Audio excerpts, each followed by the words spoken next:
Welcome back, ladies and gentlemen.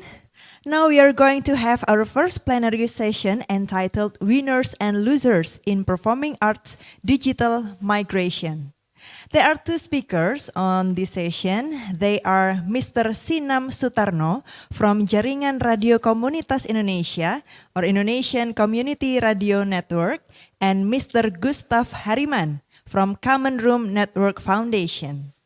And now I would like to invite the moderator of our first plenary session, Dr. Gabriel Rosmargo Lono Lastoro Simatupang MA.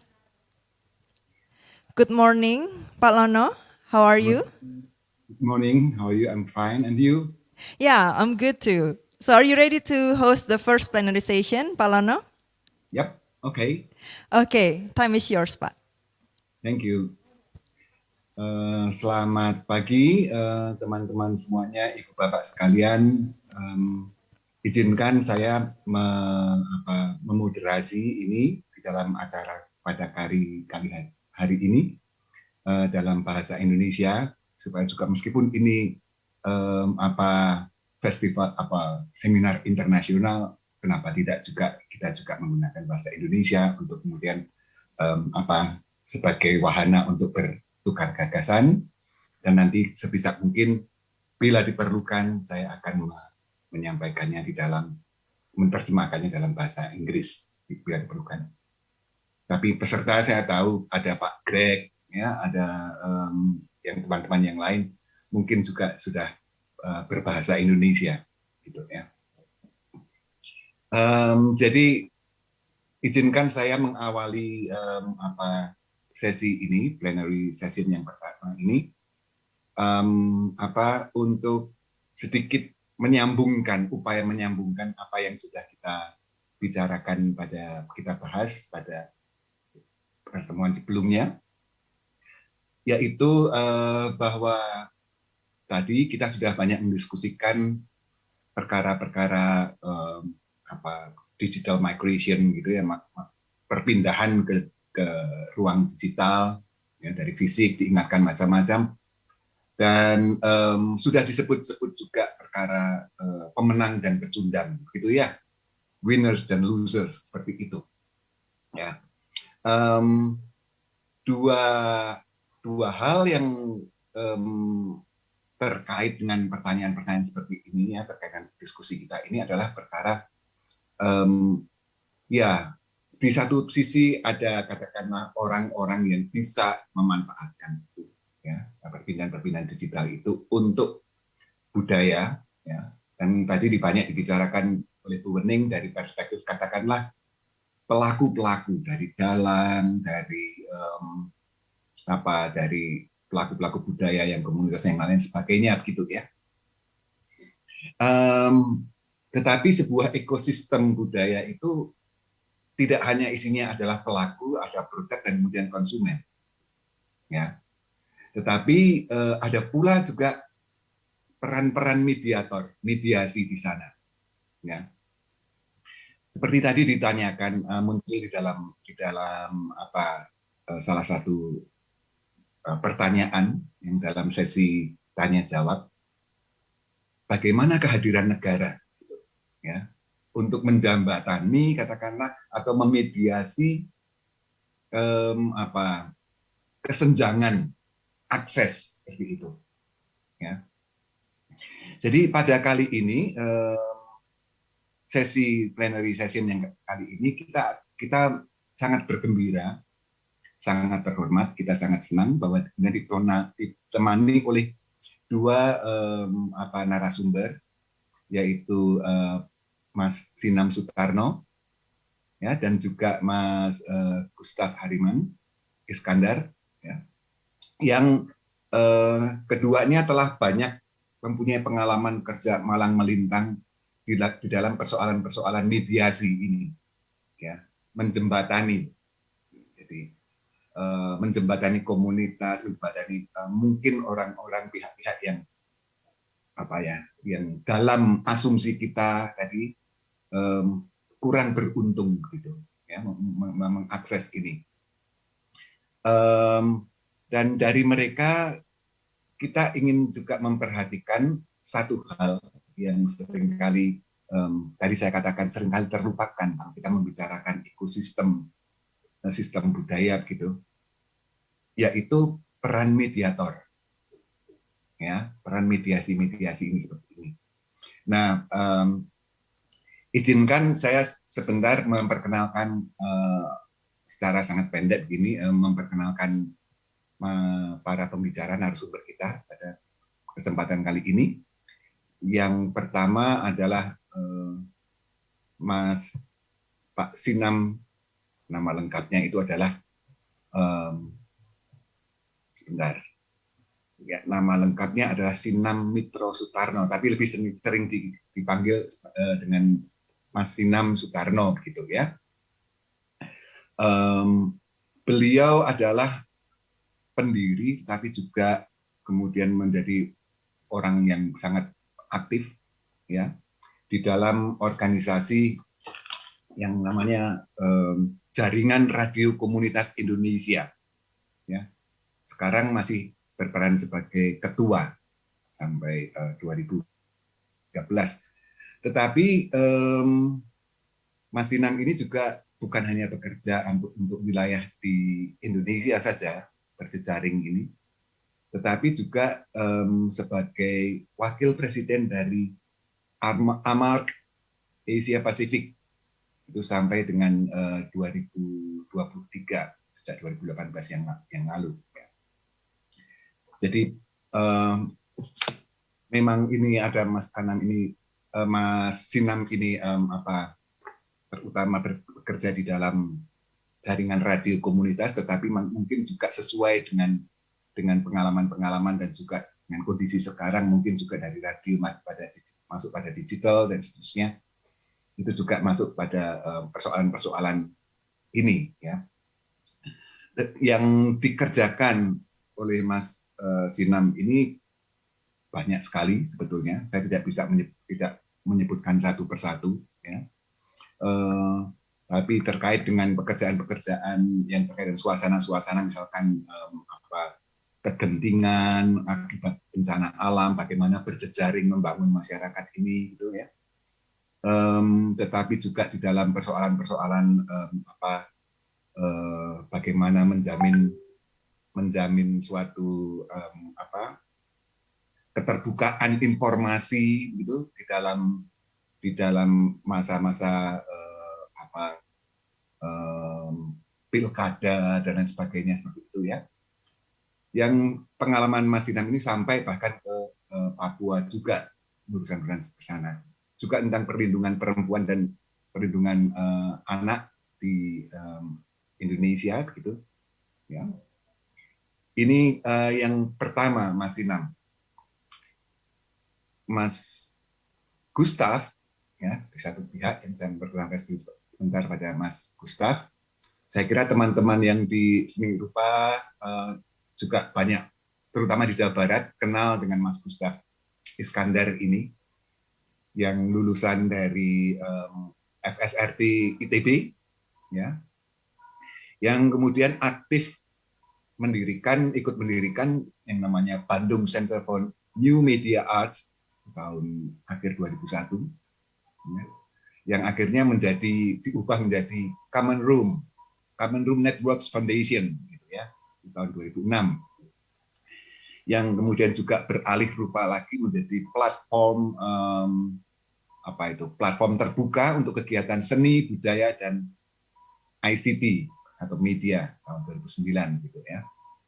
Jadi Mas Gustaf ini orang yang sudah dikenal, terutama di kalangan para perupa yang multimedia art, gitu, kerja pemberdayaan, tetapi juga di dalam kerja-kerja yang multidisipliner art, gitu ya. Dan pada kesempatan kali ini tahun 2020 ini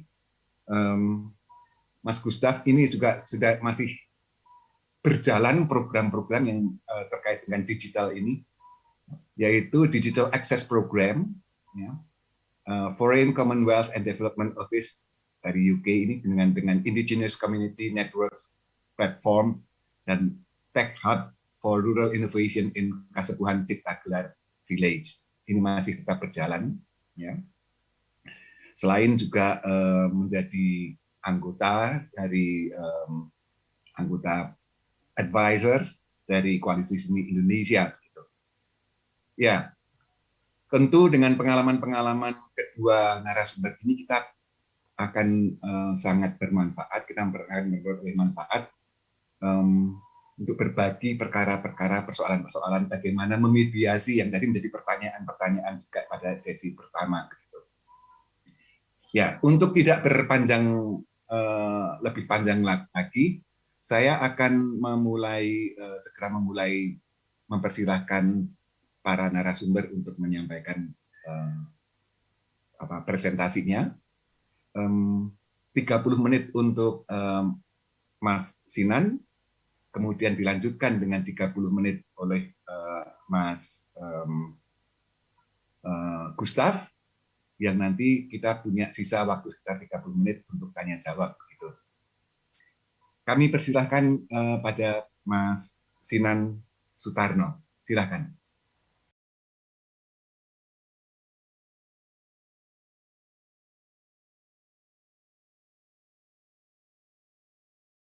Bismillahirrahmanirrahim. Assalamualaikum warahmatullahi wabarakatuh. Salam sejahtera untuk kita semua. Salam sehat. Om Swastiastu, Namo Buddhaya, salam kebajikan dan rahayu. Perkenalkan, saya Sinam M. Sutarno dari Jaringan Radio Komunitas Indonesia. Sekaligus saya juga salah satu penggemar wayang kulit di Indonesia, khususnya di Boyolali. Saya tinggal di Boyolali, kemudian keseharian saya ada di Solo. Baik, pada kesempatan kali ini, terima kasih saya diberikan kesempatan untuk berbagi di sini soal bagaimana kemudian kebudayaan di era digital, atau kemudian saya akan lebih spesifik berbicara tentang bagaimana berkesenian di era digital. Jadi saya akan mengambil contoh dari wayang kulit sebenarnya. Kenapa wayang kulit menurut penting? Karena kemudian wayang kulit sendiri juga dia kesenian, tapi kemudian juga lebih luas lagi. Orang di kampung sering menyebutnya selain tontonan, dia juga tontonan. Dan banyak hal yang bisa kita pelajari dari wayang kulit mengikuti perkembangan zaman khususnya di Jawa maupun di Indonesia pada umumnya. Atau mungkin sekarang wayang kulit juga sudah diakui UNESCO sebagai warisan budaya dari Pulau Jawa. Faktanya kenapa wayang kulit, karena ya sampai yang sudah ada sejak ratusan tahun yang lalu sampai sekarang masih eksis dan justru berkembang. Makin kesini makin berkembang. Buktinya apa? Dalang makin banyak. Sinden makin banyak, yang nanggap juga makin banyak. Jadi ini salah satu hal yang menurut saya menarik untuk kita dalami bersama-sama. Nah, kalau belajar dari wayang kulit, kita akan coba lihat pada jauh ke belakang. Pada awalnya wayang kulit hanya pementasan yang sangat terbatas. Mungkin ada orang punya hajat nanggap, mungkin di keraton ada acara wayang kulit. Jadi ruang terbatas, yang menikmati terbatas, mungkin di masa yang lalu juga hanya orang-orang tertentu yang bisa menikmati. Jadi itu dengan keterbatasannya. Nah, pada satu masa hadirlah radio. Nah, radio ini kan kemudian cukup mengubah bagaimana berwayang kulit, berkesenian wayang kulit. Jadi kemudian wayang kulit yang awalnya dinikmati terbatas, dengan adanya radio, wayang kulit bisa dinikmati oleh banyak orang. Terutama suaranya, karena radio mengandalkan suara. Maka kemudian ketika wayang kulit hadir di radio, maka dia karena suara, maka kemudian suara yang sangat ditonjolkan. Jadi suara dalang yang bagus, misalnya alur ceritanya, lagu-lagu yang juga menjadi andalan, bahkan kemudian wejangan terhadap nilai-nilai kemanusiaan, nilai-nilai kehidupan itu juga hadir dalam wayang kulit. Itu perkembangan di masa radio, dan pada waktu itu juga pentas masih sangat lama gitu ya, bisa sampai pagi. Karena kalau pementasan sebelumnya itu kan bisa sampai matahari terang gitu, wayang kulit baru tutup atau berhenti, tancap kayon namanya. Nah, setelah itu hadir teknologi yang namanya kaset. Sebelumnya mungkin juga sudah ada teknologi piringan hitam, tapi saya belum menemukan kemudian piringan hitam bisa banyak dimanfaatkan untuk wayang kulit. Tapi pada teknologi kaset itu kemudian wayang kulit yang awalnya pentas di panggung terbuka atau kemudian di auditorium, sekarang kemudian malah ada rekaman studio, ada industri kaset di sana. Jadi masih sama sih, suara yang lebih ditonjolkan, alur cerita dan menjadi andalan. Tapi di era kaset, wayang kulit kemudian bergeser dari jam tayang, dari jam manggung yang mungkin bisa 9, 10, 11 jam gitu, ada beberapa yang sampai pentas katanya sampai 12 jam. Di masa kaset kemudian dibatasi maksimal 8 jam, ada durasi. Nah, artinya kemudian dengan teknologi itu wayang yang biasanya bebas sampai pagi kemudian sudah dibatasi, cukup 8 jam. 8 jam dan kemudian ini bisa dinikmati yang awalnya hanya orang nanggap, hanya pada ruang-ruang tertentu. Sekarang kemudian orang bisa membeli kaset, bisa mendengarkan wayang kulit. Nah, tapi kemudian pada masa itu saya pernah mendengar dari yang disampaikan Ki Mantep Sudarsono misalnya, kaset bagi beberapa banyak dalang kemudian dianggap sebagai ancaman eksistensi wayang kulit di panggung waktu itu. Jadi kenapa jadi ancaman?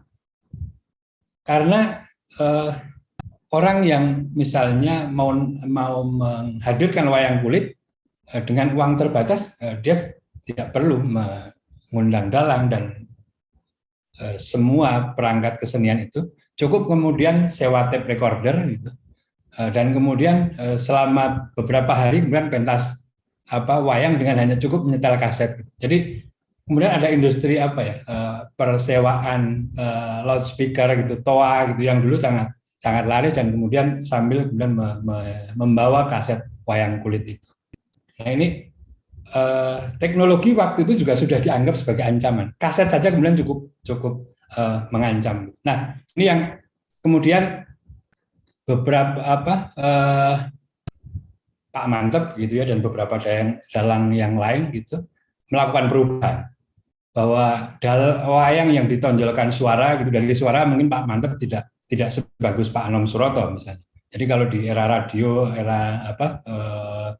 era kaset itu nama Pak Anom Suroto, Mbah Narto Sabdo itu cukup kuat. Nah maka kemudian muncul Pak Mantep tentu kemudian akan susah masuk ke radio. Kita jarang mendengarkan suara Pak Mantep di radio. Akhirnya kemudian muncul dengan gaya pakliran Pak Mantep yang kemudian memperkuat gaya sabet wayang. Jadi kemudian bagaimana olah wayang, sehingga kemudian wayang tidak hanya enak untuk didengarkan, tapi kemudian juga bisa dinikmati secara visual. Nah, akhirnya muncul di waktu itu era televisi, saya menganggapnya era televisi tahap pertama gitu, waktu itu masih TVRI. Maka bukan hanya suara yang menonjol, alur cerita, tapi kemudian juga olah sabet wayang menjadi satu daya tarik tersendiri ketika orang menikmati wayang kulit. Nah, karena terbatas oleh durasi, maka kemudian ada kreasi baru waktu itu. Kalau nggak salah didorong oleh teman-teman ISI Surakarta. Muncul istilah pakliran padat. Jadi wayang yang awalnya 8 jam, itu kemudian menjadi 1 jam. Walaupun pakliran padat ini tidak ramai ya, karena kemudian media TV juga sangat terbatas, hanya ada TVRI waktu itu. Tapi kemudian sudah ada inisiatif menggelar kesenian wayang pakliran padat. 1 jam itu sudah mendapatkan cerita satu lakon dari A sampai Z, tentu kemudian dengan singkat-singkat. Nah itu era televisi tahap 1. Nah kemudian era televisi tahap 2 kemudian sudah mulai muncul, kira-kira sudah ada televisi swasta yang kemudian sudah mengapresiasi wayang kulit. Nah, di era televisi yang kedua ini, sama alur cerita sudah juga tetap menjadi unggulan dalam satu pementasan wayang. Suara dalang juga sama, lagu-lagu yang dibawakan juga. Kemudian sudah nambah karena waktunya panjang, muncul kemudian tambahan lawak, misalnya. Lawakan dia sudah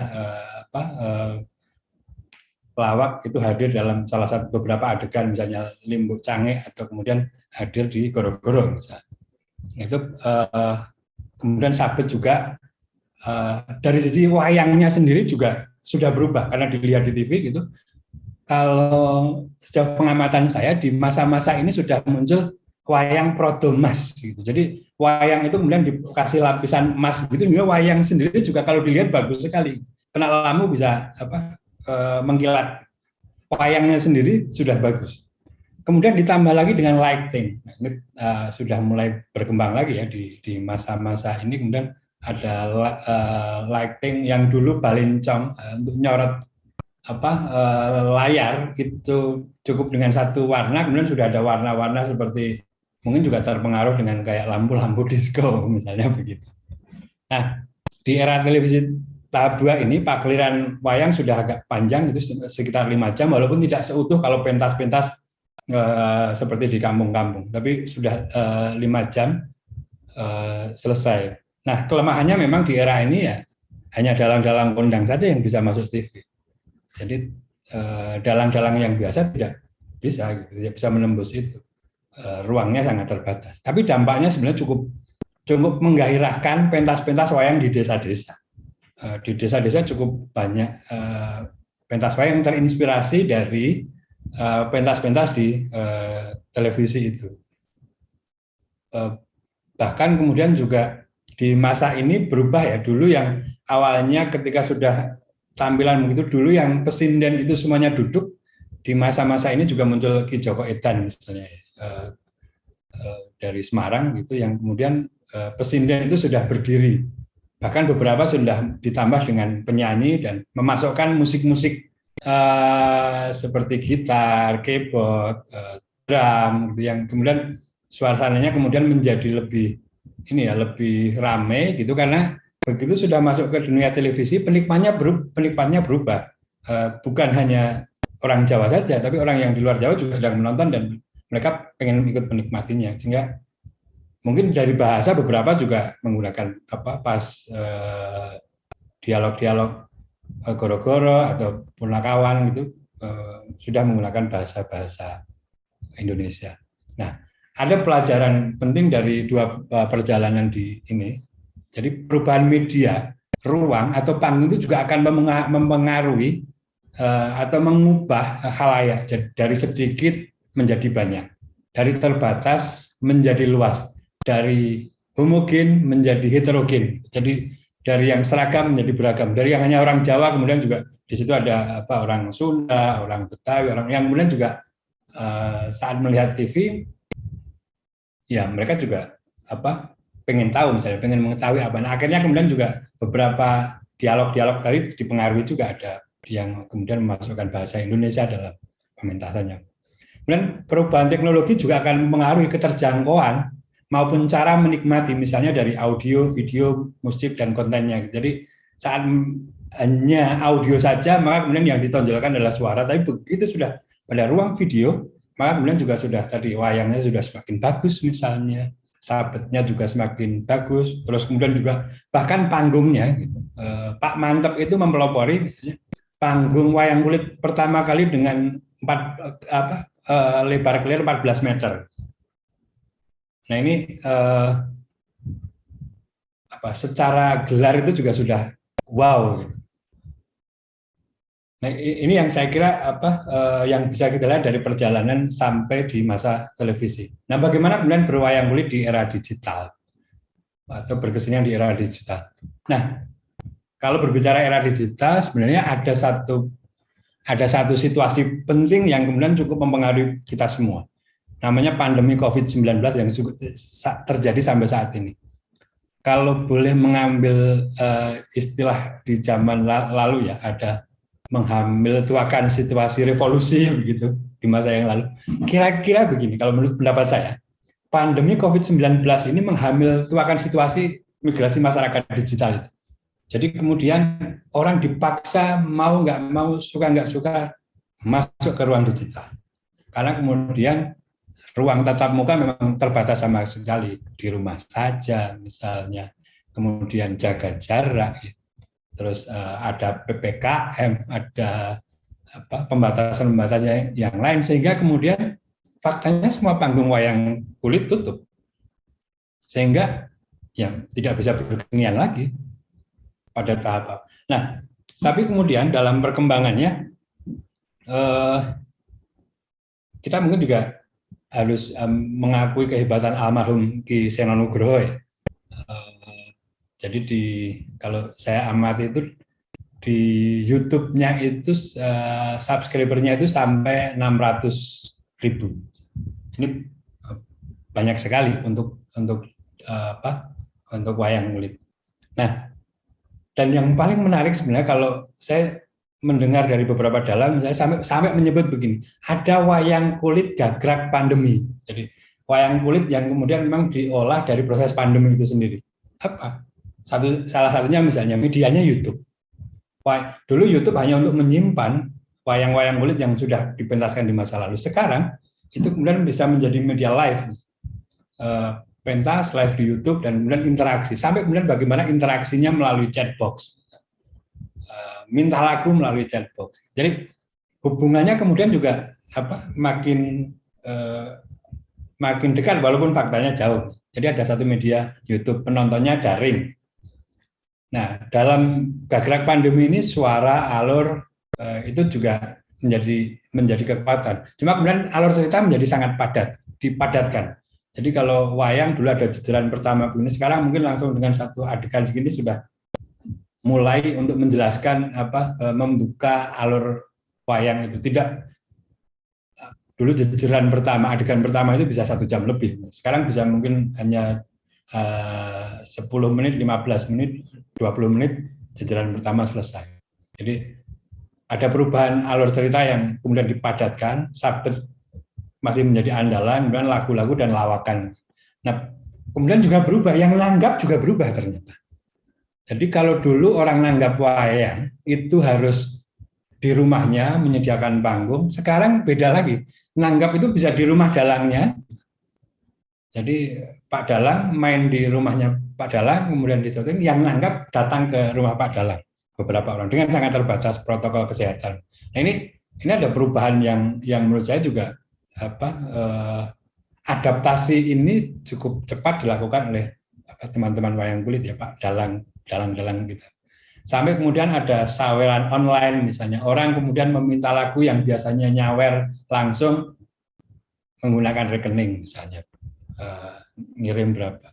Nah di masa gagrag wayang kulit gagrag pandemi itu ya kira-kira durasinya ya 3-5 jam. Jadi memang lebih singkat, karena kemudian orang sekarang berubah juga ternyata, yang dulu nggak suka wayang sekarang suka wayang gitu. Dan kalau dulu orang nonton wayang kulit itu memang pengen sampai pagi melihat betul, sekarang mungkin jam 12, jam 1 harus sudah tidur misalnya. Jadi tapi kemudian dia juga harus memastikan bahwa lakonnya sudah selesai. Nah itu ditangkap betul sama teman-teman dalang, sehingga kemudian pentasnya lebih pendek dan beberapa ceritanya diringkas. Nah kelemahannya sama sebenarnya di masa pandemi juga tidak semua dalang bisa mengubah cepat ya, bisa pentas ke ruang digital itu nggak banyak. Terutama dalang-dalang yang ada di kampung misalnya, yang kemudian memang tidak ini ya, secara teknologi juga tidak mendukung. Bahkan kemudian yang harus kita akui sampai saat ini itu kelemahan kita di era digital itu, kesenjangan akses digital juga masih sangat tinggi di negeri ini. Nah, dari situasi ini sebenarnya kita bisa belajar dalam perjalanan wayang kulit sampai hari ini misalnya, bahwa yang bisa kita lakukan ya tentu dalam berkebudayaan, berkesenian, maka kemudian kita harus peka terhadap perubahan teknologi itu gitu. Karena kemudian ya teknologi ini kan memang dibuat atas inisiatif manusia untuk kemudian memudahkan bagaimana keterhubungan, bagaimana kemudian bisa saling berkomunikasi, bagaimana kemudian saling memudahkan, bisa mudah, murah, cepat misalnya. Nah itu peka terhadap teknologi itu menjadi satu kunci. Nah di masa di era digital itu kemudian kita juga dituntut harus lebih kreatif, mencari ide-ide baru dan tentu juga harus menjaga identitas. Kenapa harus ada ide-ide baru? Wayang kulit.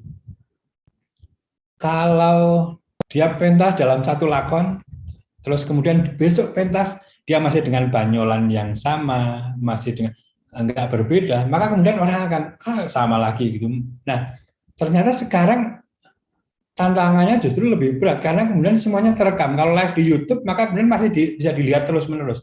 Nah, kalau YouTube pentas 1, pentas 2, pentas 3 sama saja, kemudian orang akan bosan. Maka kemudian ini juga sebenarnya tantangan baru.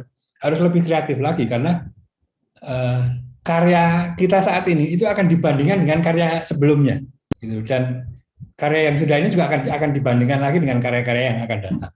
Memang kemudian kreativitas menjadi kunci. Ide-ide baru akan menjaga kehidupan berkebudayaan dan berkesenian itu. Nah, di ruang digital ini sebenarnya juga bisa menjadi peluang kita untuk memenuhi ruang digital ini dengan karya-karya budaya yang ada di Indonesia, yang ada di desa-desa kita. Karena kalau ini kan sebenarnya juga kita akan ada semacam dalam tanda kutip perang budaya. Kalau kemudian kita akan lebih banyak menampilkan budaya kita, atau kemudian kita justru akan lebih banyak menggali budaya dari luar sana. Nah ini yang saya kira menjadi ruang kita semua untuk menjaga budaya kita. Yang selanjutnya adalah di masa digital, era digital ini kemudian penting melibatkan anak-anak muda yang tentu memang ada yang mengatakan kan seperti saya misalnya ini kan digital imigran. Nah, terus ada anak-anak muda yang memang mereka digital natif, gitu. Memang mereka sudah layar cengar langsung digital, sehingga kemudian pelibatan mereka itu akan memperkuat sajian kita yang kemudian bisa diterima oleh banyak orang, dan kemudian juga sentuhan-sentuhan tangan-tangan anak muda ini. Karena dalam era digital ekosistem panggungnya juga akan berubah. Kalau dulu misalnya pentas wayang gitu, terus kemudian ada tukang bakso, jualan kacang, jualan koran yang lain. Nah sekarang ekosistemnya sudah berubah lagi, tambah lagi, misalnya ada admin media sosialnya, ada audio video editornya. Kemudian kita juga di situ bisa sekalian bisa mempromosikan potensi lokal, misalnya. Nah, melalui karya-karya yang kita tampilkan. Nah selanjutnya ini sebagai pengingat saja bahwa ruang digital adalah ruang penguat, ruang perluasan. Ruang utama adalah panggung di tengah-tengah masyarakat itu. Jadi tetap walaupun masuk di era digital, sebenarnya merawat panggung-panggung nyata yang ada di tengah-tengah masyarakat itu jauh lebih penting, karena kemudian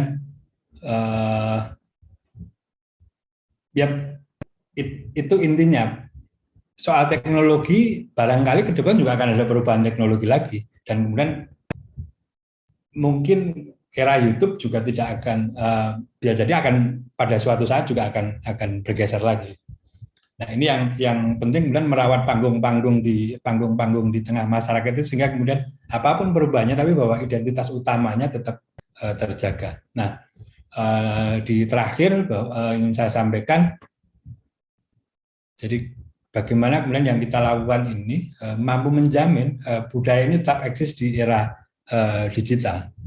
Tapi tidak sekedar ini eksis di ruang digital, tapi kemudian juga budaya kita ini, budaya digital kita ke depan itu kemudian juga bersandar pada budaya-budaya asli kita misalnya. Toh saat ini kita menghadapi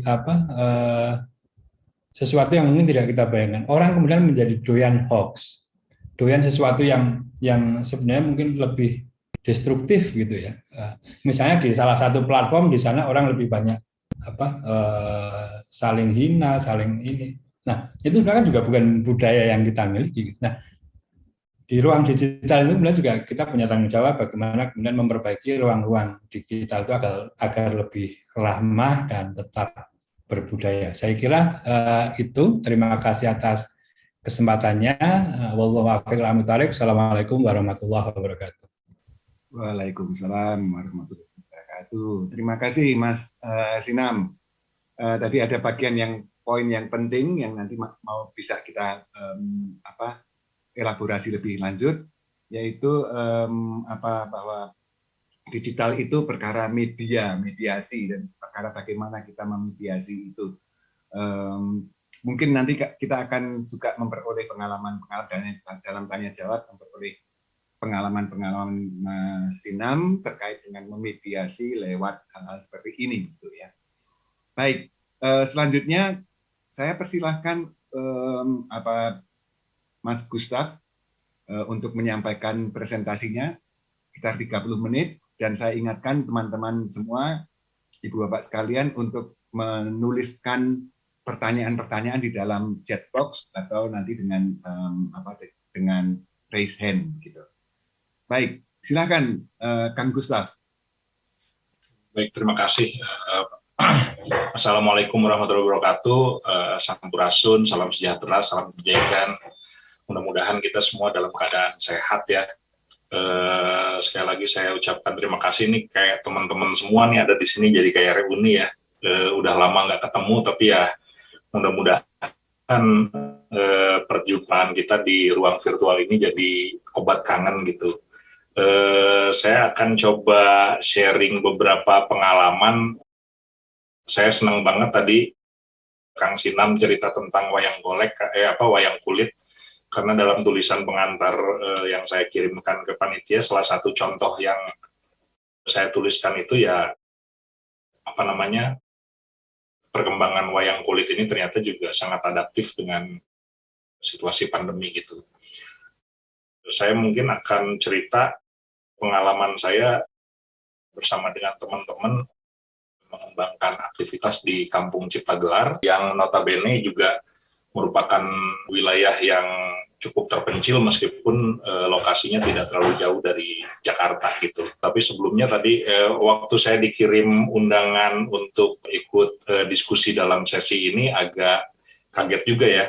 Karena topiknya kan winner and loser dalam situasi pandemi, sementara saya merasa sebetulnya ya dalam konteks respon terhadap situasi pandemi COVID ini bukan soal kalah menang, karena ini mungkin juga bukan perang yang bisa kita menangkan, kecuali kita berdamai dan memutuskan untuk mencari cara supaya bisa hidup dengan pandemi. Dan saya kira jalan kebudayaan ini jadi salah satu cara bagaimana kita berdamai dengan situasi pandemi dan mencoba untuk mencari cara beradaptasi gitu.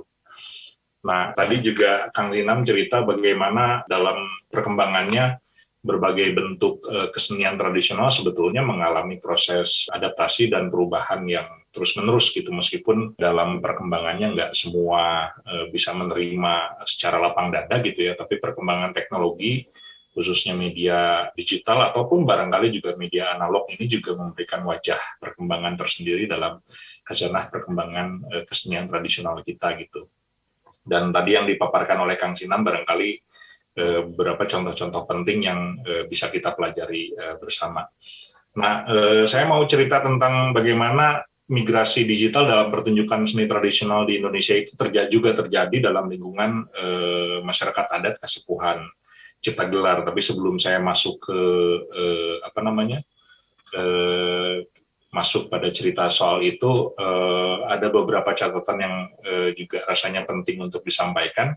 Yang pertama, kita sama-sama tahu bagaimana situasi pandemi COVID-19 ini memberi dampak yang luar biasa pada perkembangan dunia kesenian dan kebudayaan gitu ya. Di awal perkembangannya di tahun 2020 itu, Koalisi Seni Indonesia mencatat ada lebih dari 234 acara seni. Ini yang tercatat ya, karena banyak sekali yang sebetulnya juga tidak tercatat dan tidak terdokumentasikan, kegiatan-kegiatan yang tidak dapat diselenggarakan karena situasi pandemi COVID-19.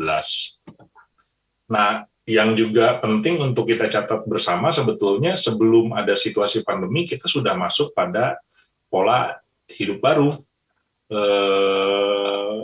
beberapa catatan pendahuluannya barangkali seperti yang disampaikan oleh Burak Arikan dan Engin Erdogan dalam konferensi Internet as Playground and Factory pada tahun 2008. Jadi pada saat itu Burak Arikan dan Engin Erdogan ini menyampaikan bagaimana masyarakat itu mulai masuk pada pola kehidupan baru di mana kita online 24 jam sehari, 7 hari seminggu gitu, lewat laptop, smartphone, jaringan wifi, GSM kita aktif, ada tracker GPS dan lain sebagainya. Jadi sebetulnya disadari atau tidak, kita sudah selalu terhubung pada dunia digital gitu. Terus bobot informasi semakin tinggi, diproduksi atau digenerasi entah oleh siapa gitu ya, entah mulai dari lembaga, orang per orang, mesin, sensor dan lain sebagainya. Jadi ada banyak sekali data dan informasi yang berseliweran setiap hari, dan ini seperti banjir bandang informasi sebetulnya. Terus kehidupan kita jadinya nggak linear karena dia selalu bertaut dengan aspek-aspek lain dalam kehidupan kita gitu. Misalkan sekarang kita diskusi di konferensi Ikonik menghadap ke layar, tapi di layar kita ini ada banyak sekali pintu yang membawa kita ke dunia-dunia atau realitas yang lain gitu. Nah, terus kehidupan kita juga semakin isu privasi ini jadi isu yang sangat problematik. Karena kehidupannya jadi cenderung non-privat, karena hampir setiap saat kita update informasi lewat microblogging, entah di Instagram, di Twitter, dan lain sebagainya, nge-tag foto di platform media sosial, dan macam-macam gitu. Jadi ada banyak informasi yang harusnya privat, tapi kemudian bisa dikonsumsi oleh publik secara terbuka. Nah, yang juga penting adalah terbaca oleh mesin atau mesin readable gitu. Hampir semua aktivitas kita hari ini itu terbaca oleh mesin dan kemudian menjadi sumber untuk proses-proses pengambilan keputusan yang diatur oleh algoritma gitu.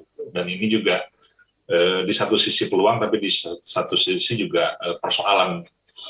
Nah, dan akhirnya semuanya jadi hyper publik gitu, semua bisa terlibat. Bisa kasih komen, bisa kasih like, bisa share dan macam-macam, dan saya rasa implikasinya juga di sektor kebudayaan tentu banyak sekali, dan tadi Kang Sinam cerita beberapa di antaranya ya, para dalang juga memanfaatkan sebetulnya melalui media sosial. Jadi sekarang ini udah banyak sekali nih pertunjukan wayang yang ditampilkan melalui YouTube, terus orang share, vote, like, dan akhirnya dia jadi tontonan yang populer gitu. Nah, pola hidup baru ini juga ternyata punya konsekuensi.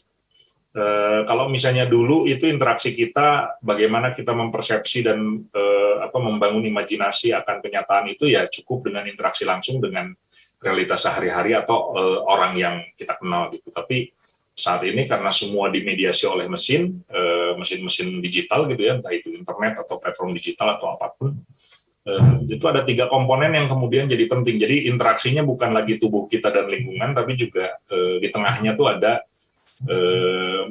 platform digital atau mesin gitu yang memediasi prosesnya, sehingga ada 3 komponen yang kalau misalnya yang disampaikan oleh Tom Abeles pada tahun 2009 itu ada 3 komponen, ada brainware, software, dan hardware, dan ketiganya ini harus kita kuasai dengan baik.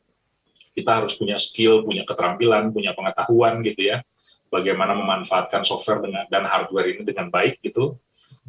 Kalau misalnya penggunaan software dan hardware-nya tidak bisa dimanfaatkan secara optimal, ya kita ketinggalan. Nah, pada saat yang bersamaan sebetulnya kita juga sedang menghadapi tantangan dan kompleksitas global. Misalkan dari apa yang disampaikan melalui beberapa lembaga internasional, itu beberapa tahun ke belakang ini kita mengalami pertumbuhan populasi yang luar biasa. Kita menamainya sebagai demographic gift gitu ya. Tapi sebetulnya di sisi lain dia bisa jadi bencana demografi juga gitu. Nah, terus ada kesenjangan pembangunan kota desa yang semakin melebar. Ini dari data WHO dari tahun 50 sampai sekarang dia terus melebar sebetulnya. proses pembangunan di kota dan di desa. Terus ada dampak-dampak perubahan iklim. Nah, yang terakhir ini dampak-dampak dari situasi pandemi COVID-19 gitu. Jadi sebetulnya realitas kita itu tidak semakin mudah dan tidak semakin sederhana ya, tantangannya semakin kompleks, semakin problematik gitu, dan kita perlu banyak cara agar bisa beradaptasi dengan situasi-situasi baru ini. Nah, selanjutnya, ini contoh yang kita temui di Jawa Barat, misalkan kesenjangan digital itu ya nyata.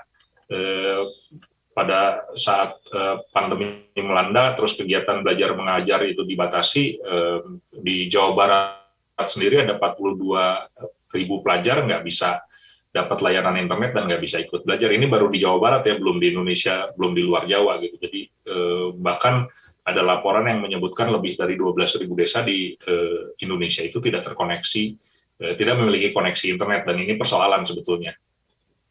Nah, beberapa catatan seperti yang tadi disampaikan, internet, konektivitas internet sekarang itu udah jadi alat penting untuk, bukan hanya untuk komunikasi sehari-hari ya, tapi untuk banyak hal gitu, mulai dari menjalankan roda pemerintahan, layanan kesehatan, pendidikan, dan macam-macam. Di Indonesia sendiri memang penetrasi internet itu perkembangannya luar biasa signifikan, tapi sebetulnya tantangan kesenjangan digital itu merupakan persoalan yang nyata untuk masyarakat secara umum gitu. Nah, persoalannya kan karena sebetulnya bukan kita tidak mampu membangun infrastruktur, tapi ada banyak kendala gitu yang kita hadapi, mulai dari kondisi geografis Indonesia yang notabene adalah kepulauan yang luas gitu ya, terus pasokan listrik di beberapa daerah.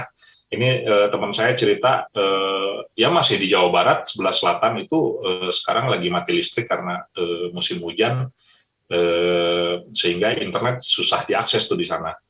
Terus biaya bandwidth itu ternyata Jawa dan luar Jawa beda.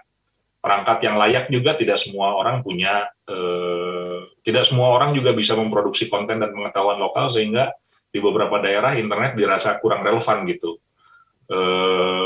Dan yang jadi persoalan utama adalah keterampilan digital dan kesenjangan gender, sehingga akses yang kita harapkan bisa dimanfaatkan secara merata itu sampai sekarang masih terkendala. Nah, Common Room sendiri dalam upaya untuk mengatasi kesenjangan digital itu merintis program internet komunitas pada tahun 2018.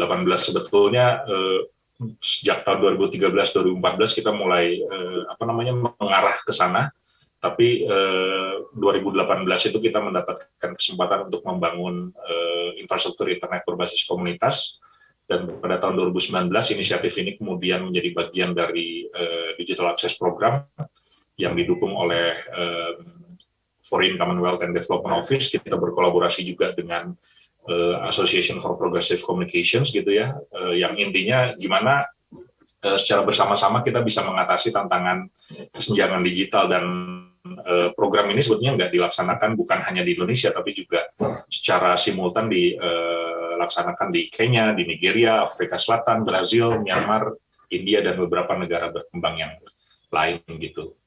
Apa itu internet komunitas? Jadi intinya untuk mendorong penetrasi internet dan platform digital ke daerah yang kurang terlayani, kita melihat bahwa pelibatan masyarakat ini penting. Namun pelibatan ini juga perlu dikembangkan dengan mengembangkan framework yang legal, yang aman, terus gimana caranya supaya dari sisi pembiayaan itu terjangkau, dan yang paling penting itu bagaimana memanfaatkan internet dan platform digital itu untuk aktivitas komunikasi yang bermakna gitu ya, meaningful communication practice. Dan lewat program internet komunitas ini kita juga mengembangkan framework ya, di mana framework 5L ini adalah pertama, gimana caranya mengembangkan infrastruktur internet dan platform digital di wilayah pedesaan dan tempat terpencil itu yang teknologinya tepat guna atau teknologi yang sederhana lah, karena di wilayah pedesaan ada banyak sekali keterbatasan untuk mengakses teknologi yang canggih gitu. Terus yang kedua, karena pasokan listrik terbatas, dia harus hemat energi. Terus oleh warga desa harus mudah dirawat, terus juga mudah dipelajari atau low learning curve gitu ya. Dan yang paling penting ini ada dukungan lokal atau local support. pelibatan komunitas, pemimpin lokal dan lain sebagainya. Nah, ini yang kita coba kembangkan di 2 lokasi sejauh ini. Yang pertama di Kampung Adat Kasepuhan Ciptagelar, yang kedua di Kecamatan Cilacap. Keduanya ada di wilayah Jabar sebelah selatan yang sampai saat ini memang masih mengalami situasi kesenjangan digital. Nah, dalam upaya ini kita mengembangkan kolaborasi multi pihak, mulai dari pemerintah, lembaga masyarakat sipil, ada sektor pendidikan juga, ada sektor bisnis, termasuk lembaga donor internasional. Jadi, karena memang pada kenyataannya untuk membangun infrastruktur internet berbasis komunitas, itu sebetulnya PR-nya kan bukan hanya infrastruktur, tapi gimana caranya supaya dia dilakukan bersamaan dengan kerja-kerja pendampingan dan pemberdayaan warga gitu, sehingga biayanya memang kalau dari sisi ekonomi sangat mahal, sehingga membutuhkan pelibatan banyak pihak gitu. Nah, ini contoh yang kita kembangkan di Ciptagelar, bagaimana infrastruktur internet lokal yang dikelola oleh komunitas itu dilakukan bersamaan dengan kegiatan literasi digital yang melibatkan anak muda dan perempuan gitu. Gimana caranya supaya mereka begitu ada internet itu terbiasa menggunakan akses internet dan platform digital itu untuk aktivitas yang produktif lah gitu. Pada tahun 2020 untuk meningkatkan keterampilan dan literasi digital komunitas masyarakat adat di Ciptagelar, kita membangun training center dan lab media di sana gitu. Di sana ada studio untuk memproduksi konten, ada ruang belajar. Sejak tahun 2020 kita menyelenggarakan banyak sekali workshop, pelatihan, pendampingan dan lain sebagainya. Meskipun begitu ya pada kenyataannya memang masih ada tuh ekses-ekses dan dampak-dampak yang tidak kita harapkan dari penggunaan internet, contohnya misalkan penipuan online dan lain sebagainya gitu. Nah, saya mau cerita pengalaman kita memfasilitasi atau memediasi pertunjukan kolaborasi virtual yang melibatkan kelompok seni tradisional Bondres Susik di Buleleng di Bali dengan topeng kolot pusaka gelar mulia di Kampung Ciptagelar gitu. Jadi kedua pertunjukan tradisional ini sebetulnya mirip tapi berbeda gitu. Miripnya dia seperti pertunjukan teater rakyat gitu ya, menampilkan narasi dan membicarakan berbagai persoalan sehari-hari dengan caranya masing-masing, tapi perbedaannya tentu juga bukan hanya format, bahasa dan ekspresinya juga unik gitu. Nah, kolaborasi ini ditampilkan dalam kegiatan Rural ICT Camp pada tanggal 23 Oktober 2021 dalam ajang kolaborasi Rembuk Nusa.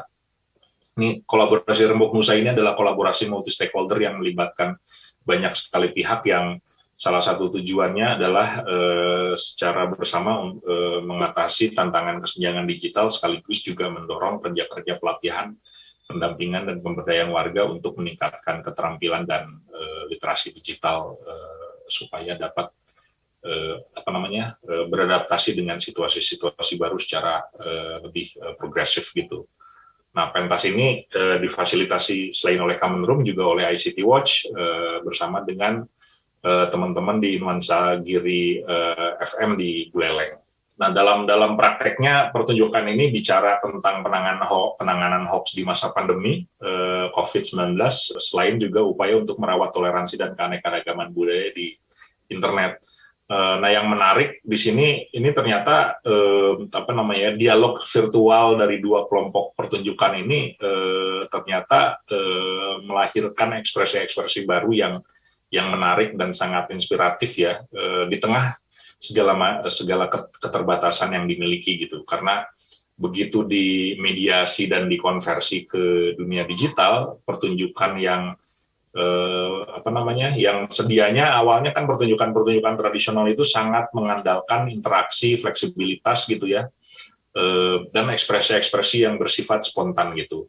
Sementara di internet ada banyak keterbatasan teknis gitu ya, mulai dari durasi, mereka hanya bisa tampil dalam layar gitu ya, sementara kalau lihat pertunjukan asli kita bisa mendapatkan atmosfernya secara utuh gitu. Tapi dalam pertunjukan virtual ini keterbatasan itu justru harus disiasati supaya pertunjukan bisa berlangsung secara optimal.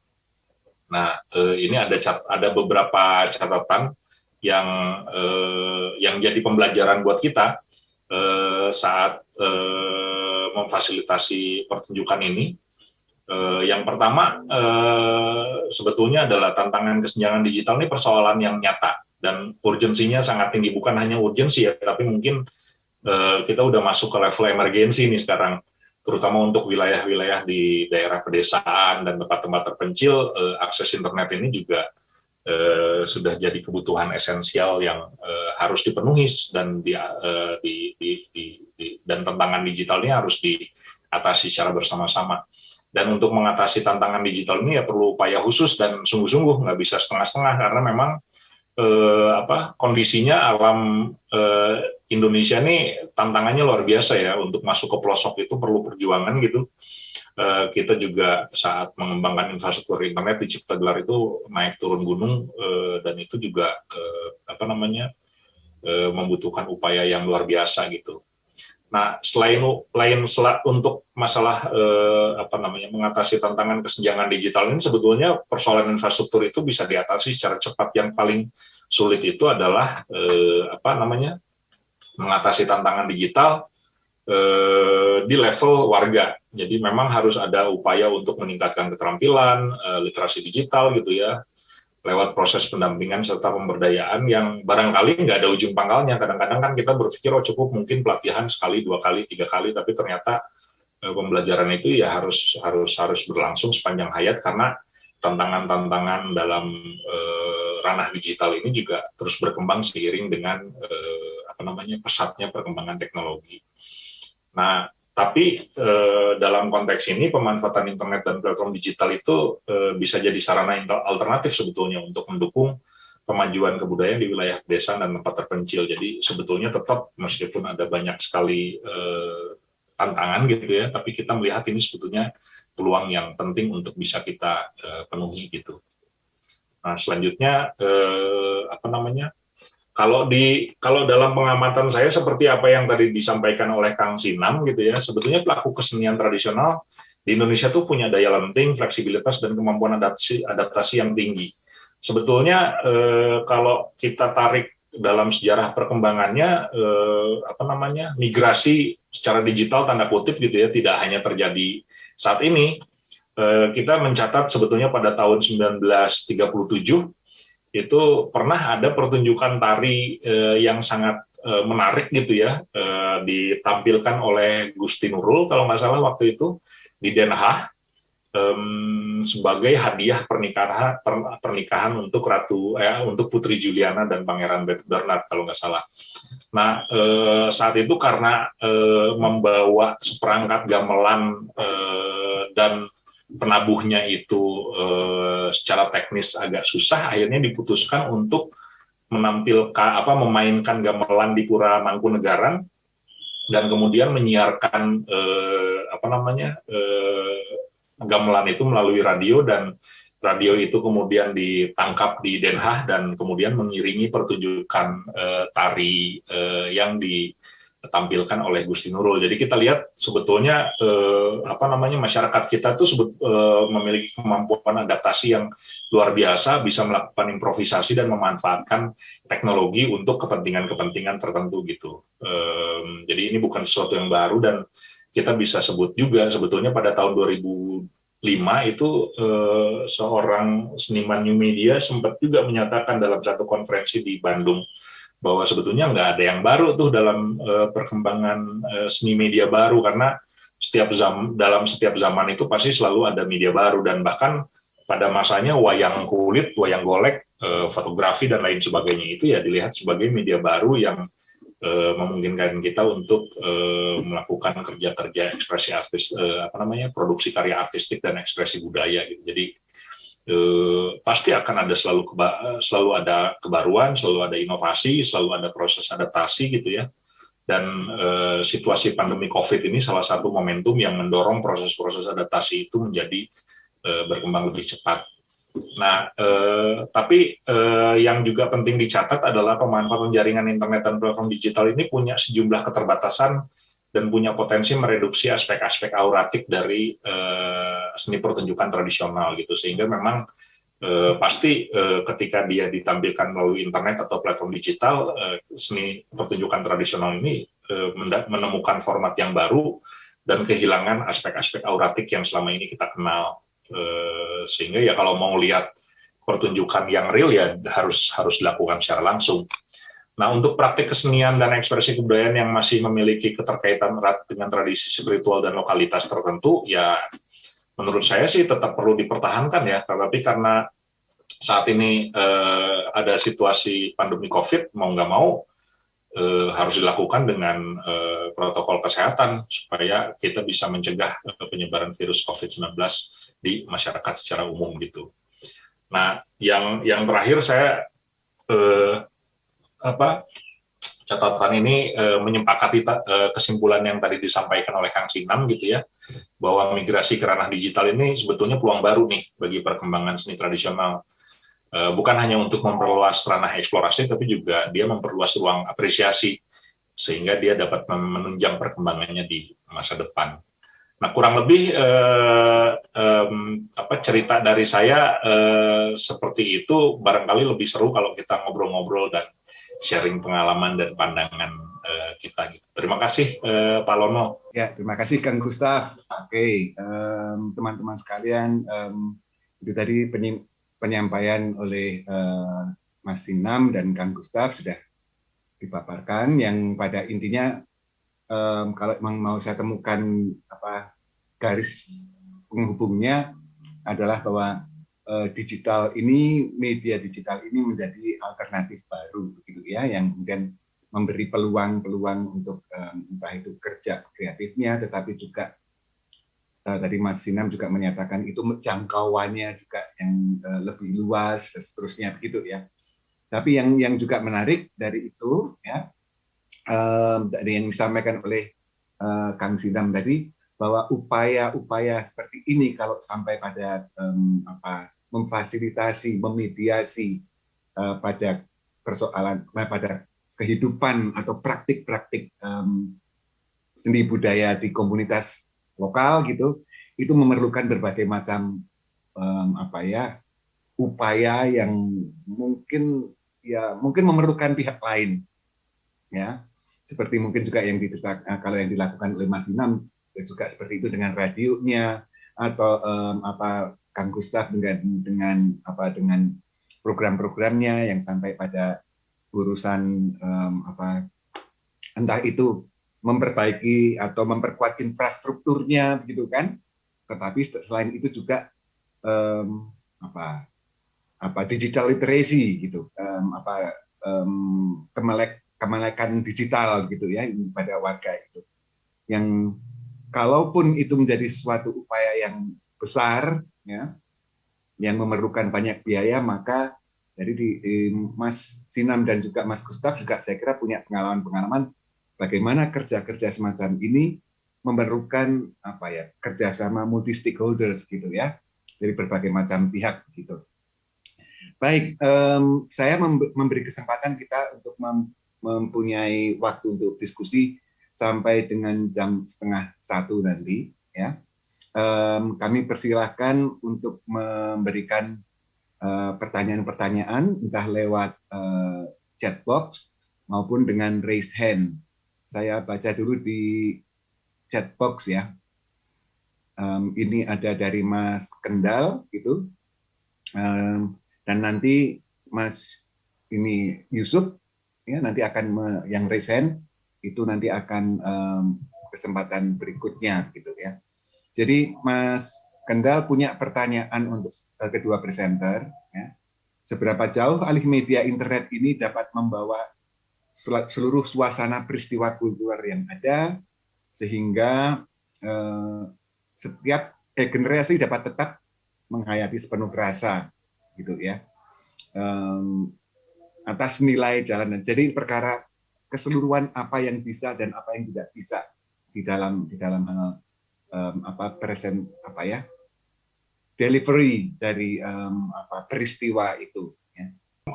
Saya curiganya sebetulnya senada nih bahwa dalam konteks alih media, khususnya dalam pertunjukan kesenian, ya bukan hanya seni pertunjukan gitu ya, tapi juga dalam berbagai bentuk kesenian, proses alih media itu pasti selalu melahirkan reduksi tertentu gitu, entah dalam formatnya, entah dalam atmosfernya, entah dalam proses interaksinya dan lain sebagainya. Jadi reduksi dari aspek-aspek auratik itu pasti terjadi, dan sebetulnya ini juga sudah dibicarakan lama ya, secara teoretik oleh Walter Benjamin kalau nggak salah, saat perkembangan saat masyarakat Eropa menemukan berjumpa dengan teknologi reproduksi mesin cetak. Bila sebelumnya kegiatan tulis-menulis itu atau melukis dan lain sebagainya itu dilakukan secara manual, begitu ada teknologi mesin cetak dan teknologi fotografi, semua berubah gitu ya. Sehingga ya kita kemudian mengenal istilah ekspresi kesenian di era post auratik gitu. Jadi pasca auratik gitu. Siasatnya seperti apa ya? Kalau saya merasa perkembangan teknologi dan proses alih media ini kan sebuah keniscayaan yang tidak bisa ditolak juga gitu. Pasti suka atau tidak suka, disadari atau tidak, selalu ada seniman baik individu atau kelompok yang melakukan proses-proses adopsi dan pemanfaatan baru untuk menjadi wahana ruang ekspresi budaya dan karya artistik gitu.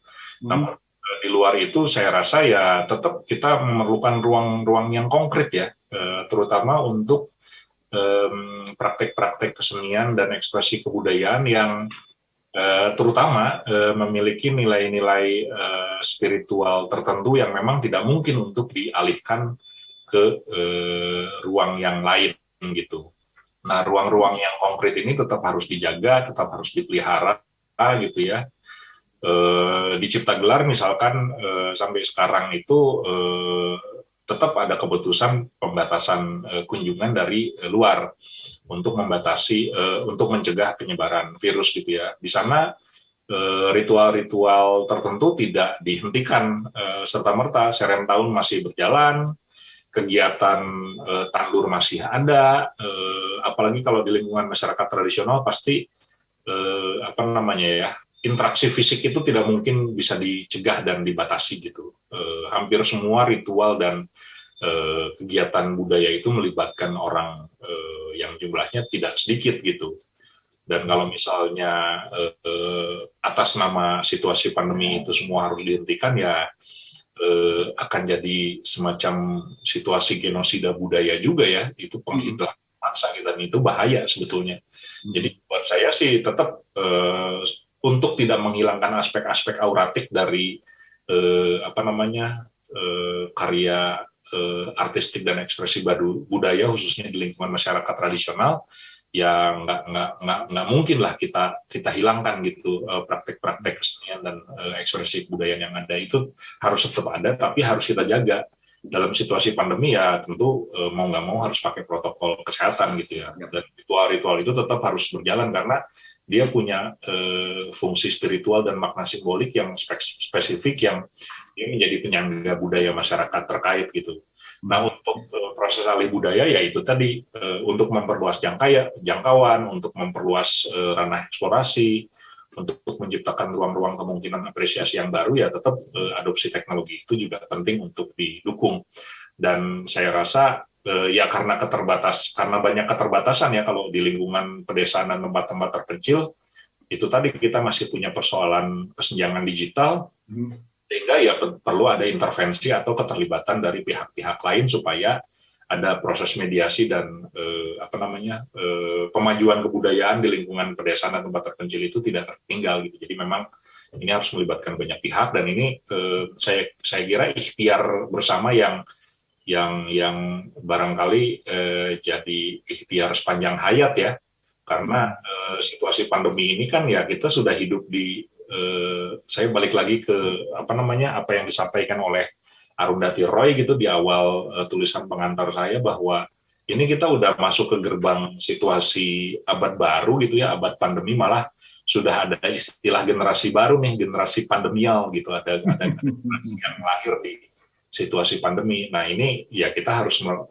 beradaptasi dan menyesuaikan diri dengan situasi yang ada, mengadaptasi kebiasaan-kebiasaan baru, teknologi yang baru, dan membuka kemungkinan-kemungkinan pemanfaatan teknologi untuk tetap mempertahankan dan mendorong perkembangan budaya dalam pengertian yang sangat luas gitu. Oke, Kang Gustaf. Terima kasih Kang Gustaf. Ya. Jadi itu ada yang era pandemi dan sebagainya. Tadi Mas Kang Sinam tadi kan ada, kalau dalam wayang, gagrak pandemi gitu kan ya. Oke, itu juga hal yang menarik. Tapi selanjutnya saya persilahkan Mas Yusuf yang raise hand tadi untuk menyampaikan komentar pertanyaannya. Silahkan Mas Yusuf. Baik, terima kasih Pak Ronald. Selamat siang Bapak dan Ibu. Saya Yusuf. Saya tinggal di Tangerang. Mungkin saya akan tanya ke Mas Sinam ya. Saya akan tanya ke Mas Sinam terkait dengan media radio komunitas sebagai mediasi kesenian. Nah, saya cukup mengikuti radio komunitas sekitar 20 tahun yang lalu, karena mungkin saya juga pernah ketemu Mas Sinam karena sama-sama sebagai pegiat radio komunitas.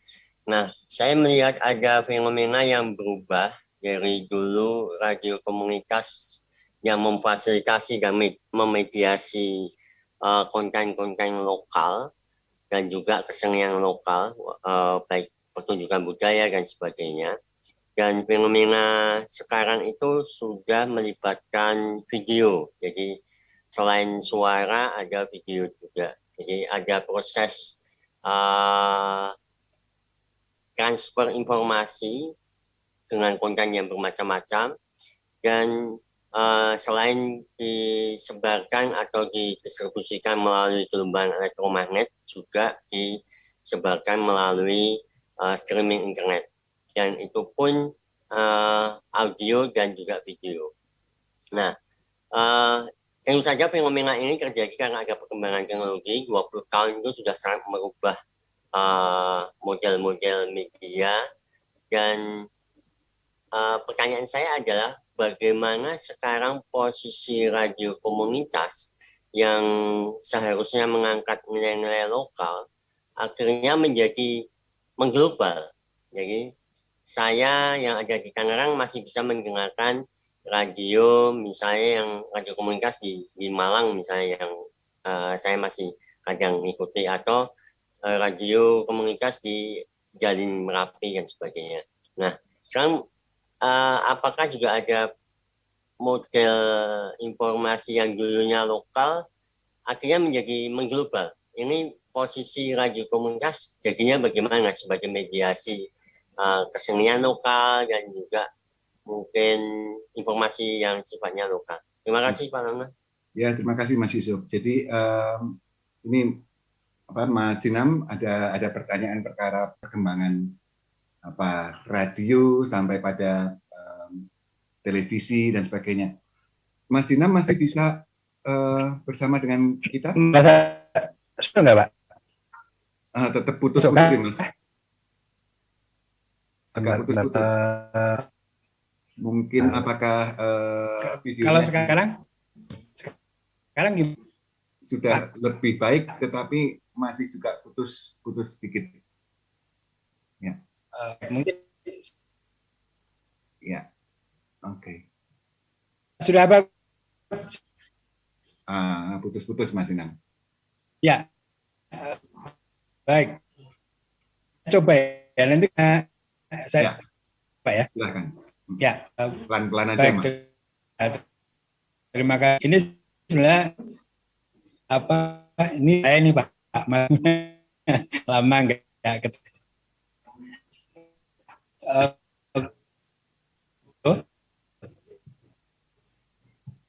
Saya masuk nggak, Pak?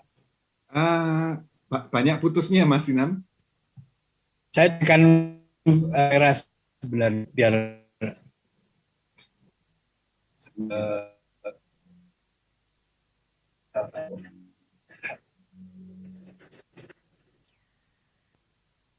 Ya. Sebentar, ini ya Pak ganti ya Pak. Oke. Atau tadi ini ada chat dari Mbak Naomi. Mungkin Mas Sinam juga bisa mengetik jawabannya di chat box mungkin terkait dengan pertanyaan dari Mas Yusuf tadi. Ya. Baik. Baik. Soalnya. Ya. Oke. Baik. Sementara itu sambil menunggu jawaban dari Mas Sinam mungkin lewat chat box gitu. Dan mudah-mudahan nantinya Mas Sinam bisa terhubung dengan lebih baik koneksinya. Gitu. Ya ini salah satu problem kan, yang salah satu kenyataan realita kalau kita digital seperti ini, memakai screen itu dengan digital ini ya salah satu kendalanya seperti ini gitu ya.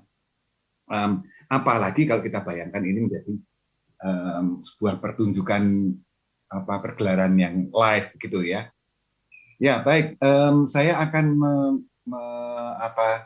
meminta melanjutkan pada chat box berikutnya dulu ya, yaitu yang disampaikan oleh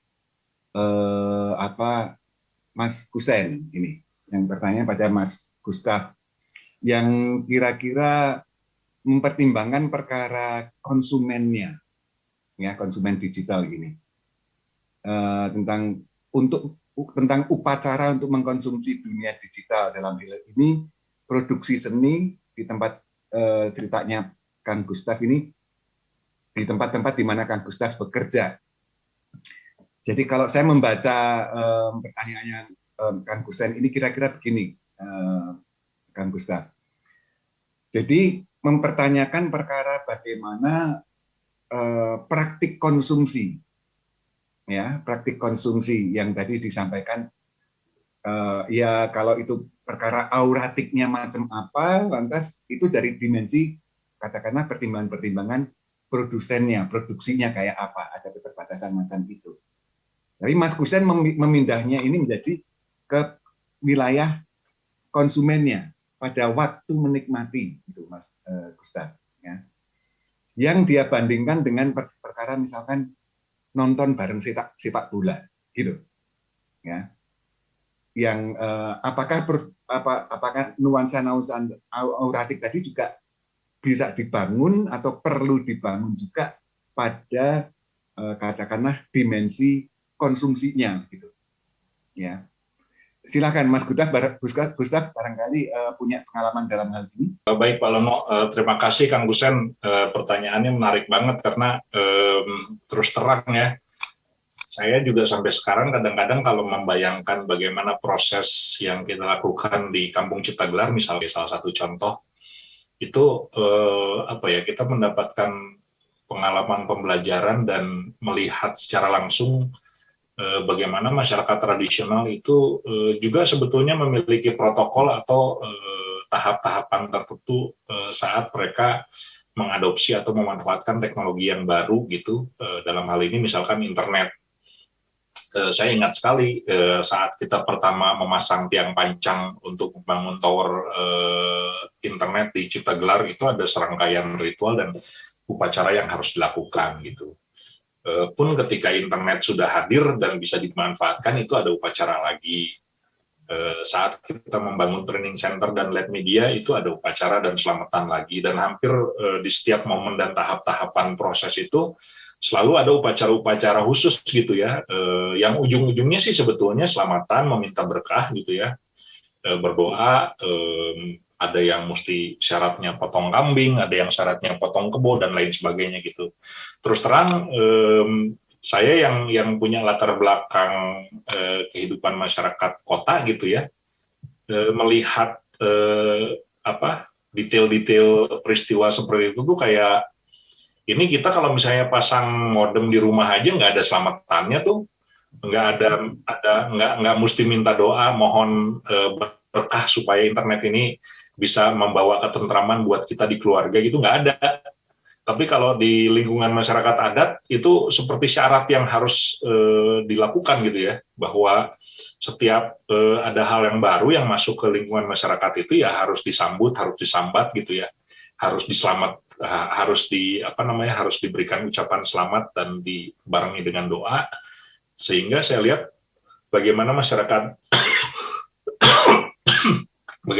tradisional ini mengadopsi teknologi ini. Saya lihat ada sofistikasi ya, sangat-sangat sophisticated gitu. Tentu saat dia ditampilkan atau mengalami alih media, suasana atau atmosfer yang detail seperti itu ya nggak akan ketangkep.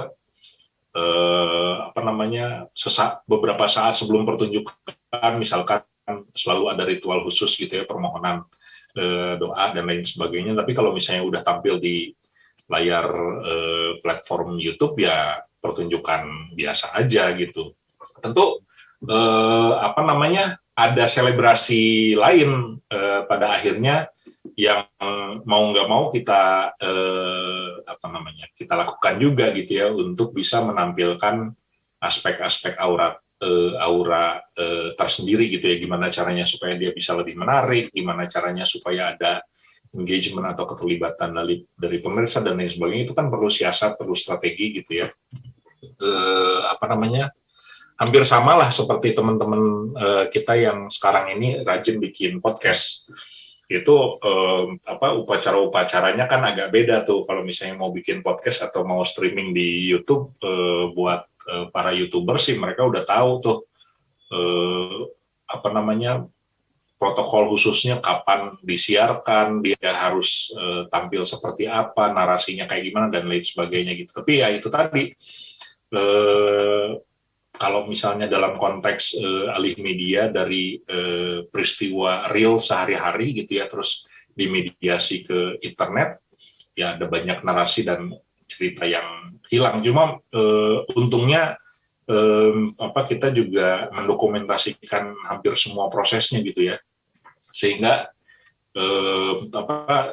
kita senang banget gitu ya mendapatkan pengalaman pembelajaran yang baru, terus melihat wah ini kok masyarakat adat kalau misalnya mau bikin tower internet mesti ada upacaranya. Oh ini kalau misalnya mau ada pertunjukan ternyata harus ada nyarita dulu, harus ini dulu dan lain sebagainya. Jadi itu yang kita lihat. Ya mungkin kalau misalnya dilihat dari sudut pandang masyarakat kota yang segala sesuatunya harus efektif dan efisien gitu ya, terus juga harus pakai pertimbangan-pertimbangan atau hitungan ekonomi tertentu, agak sulit tuh kita terima, karena hampir bisa dipastikan ritual-ritual atau upacara-upacara itu sangat tidak efektif dan tidak efisien, karena kalau misalnya pakai sudut pandang masyarakat kota, apa hubungannya kegiatan selamatan dan potong kebo dengan pasang tower gitu kan, nggak ada hubungannya gitu. Tapi ya buat masyarakat adat khususnya di lingkungan masyarakat Ciptagelar ternyata itu protokol yang penting untuk dilakukan gitu. Dan buat saya itu tetap harus dipertahankan karena dia bukan hanya unik secara kultural gitu ya, tapi juga membuat rasa nyaman dan mendorong pelibatan warga yang lebih total gitu ya, bahwa warga kemudian melihat teknologi ini sebagai bagian dari kehidupan mereka gitu. Dan ini menurut saya penting, jangan sampai teknologi itu justru menghegemoni dan jadi sesuatu yang menakutkan gitu buat masyarakat adat. Barangkali itu ya. Jadi upacara-upacara ini menurut saya itu peristiwa kesenian yang lain lah, yang juga menarik untuk kita apresiasi dan penting untuk didokumentasi gitu. Ya, terima kasih Kang Gustaf. Kalau izinkan saya melanjutkan dulu pada pertanyaan Bu Wariatun ya, kepada dua presenter sebetulnya, tapi mungkin dalam hal ini karena sambil menunggu Kang Sinang ya, mungkin Kang Gustaf bisa menjawab ini. Ya ini perkara mediasi, jadi dua lembaga ini, kedua teman ini bekerja sebagai mediator gitu kan ya. Jadi Mbak Wariatun ini bertanya ini seberapa jauh mediasi ini bisa berjalan kayak gitu. Silakan Kang Gustaf, barangkali ada yang bisa disampaikan terkait dengan pertanyaan Mbak Wariatun.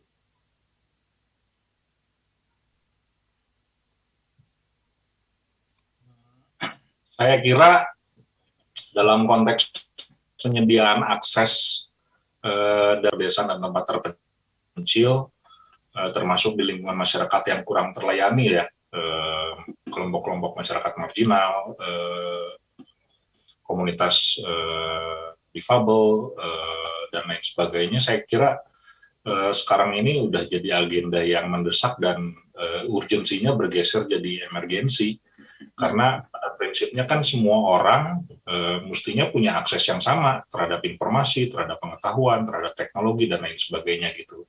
Meskipun pada realitasnya ya memang ada banyak sekali kesenjangan, entah itu kesenjangan sosial, politik, ekonomi dan lain sebagainya. Nah, yang jadi persoalan kan kesenjangan digital ini juga implikasinya adalah memperlebar macam-macam kesenjangan yang tadi kita sebutkan gitu. Dia bisa menghambat partisipasi politik seseorang. Kesenjangan digital ini juga bisa menghambat kerja-kerja kemajuan kebudayaan di wilayah yang memang sulit untuk dijangkau dan lain sebagainya gitu. Sehingga buat saya sih praktek-praktek mediasi, penyediaan layanan akses internet, dukungan terhadap proses adopsi teknologi baru itu ya mestinya jadi bagian dari strategi kebudayaan kita.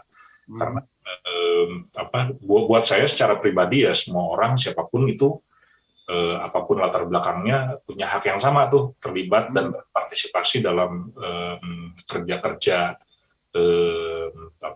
proses penciptaan karya artistik dan ekspresi budaya, termasuk juga menikmati karya-karya seni gitu. Sehingga ya ini kan bukan hanya sekedar penyediaan akses dan layanan internet, tapi juga pemenuhan hak ekonomi sosial dan budaya juga gitu. Sehingga buat saya sih secara pribadi mengembangkan infrastruktur internet berbasis komunitas di lingkungan masyarakat cipta gelar atau di wilayah-wilayah lain yang memang sulit untuk dijangkau di Indonesia itu ya bukan hanya perkara membangun tower internet dan mendorong masyarakat supaya bisa menggunakan akses internet, tapi juga dalam konteks yang lebih besar ya ini upaya pemenuhan hak ekonomi sosial dan budaya. Sehingga ya buat saya secara pribadi ini kerja kesenian juga sih sebetulnya gitu. Dan ini kerja kebudayaan lah. Karena sebetulnya melalui pemanfaatan internet dan media digital ini kita bisa menjawab berbagai tantangan kesenjangan digital dan mengatasi berbagai macam tantangan yang dihadapi oleh masyarakat secara nyata gitu. Dan buat saya sih ujung-ujungnya sektor kesenian dan kebudayaan itu seperti batu ujian yang penting untuk diselesaikan. Kalau misalnya ada satu titik daerah di Indonesia yang masih mengalami kesulitan untuk mengakses layanan internet dan memanfaatkan platform digital sebagai sarana untuk melakukan kerja-kerja eksplorasi artistik dan ekspresi budaya gitu ya, ya itu masih persoalan buat kita semua. Dan sampai sekarang ya persoalan itu masih nyata di depan mata sih. Jadi ya kalau boleh merekomendasikan salah satu catatan penting dalam Ikonik 2021 ini ya gimana caranya supaya sektor kebudayaan ini juga terlibat dalam upaya pengentasan kesenjangan digital di lingkungan masyarakat kita gitu, supaya hak ekonomi sosial budaya masyarakat itu bisa terpenuhi. Terus masyarakat kita siapapun mereka, dimanapun mereka berada, apapun latar belakangnya, itu bisa berpartisipasi dalam kerja-kerja kemajuan kebudayaan gitu. Terima kasih Kang Gustaf. Jadi kalau saya mau simbol dari pernyataan jawaban Mas Gustaf ini tadi adalah ini tadi, bahwa salah satu sekarang ini dalam salah satu kerja kebudayaan, kerja budaya itu, lembaga-lembaga itu juga dengan fasilitasi internet ini. Ini adalah pekerjaan atau katakanlah kegiatan kerja budaya juga, ya. Sehingga tidak hanya dimanfaatkan oleh katakanlah lembaga-lembaga bisnis dan yang kemudian sudah kemudian terjun ke sana, tetapi lembaga-lembaga budaya pun bisa juga bekerja memfasilitasi dengan cara seperti ini. Begitukah Kang? Mungkin ya bukan aspek penyediaan layanan internetnya secara teknis ya, tapi dari pemanfaatan gimana caranya supaya kita bisa mendorong pemanfaatan internet dan platform digital untuk praktek-praktek komunikasi yang bermakna gitu. Ya. Maksudnya bermakna ini dia bisa mencipta nilai, dia bisa mencipta makna-makna baru gitu, dan saya kira proses penciptaan nilai dan makna baru ini kan domainnya ada di wilayah kesenian dan kebudayaan gitu. Itu satu hal. Terus hal lain yang juga rasanya penting itu ini harus masuk ke dalam agenda kerja kebudayaan. Karena apa?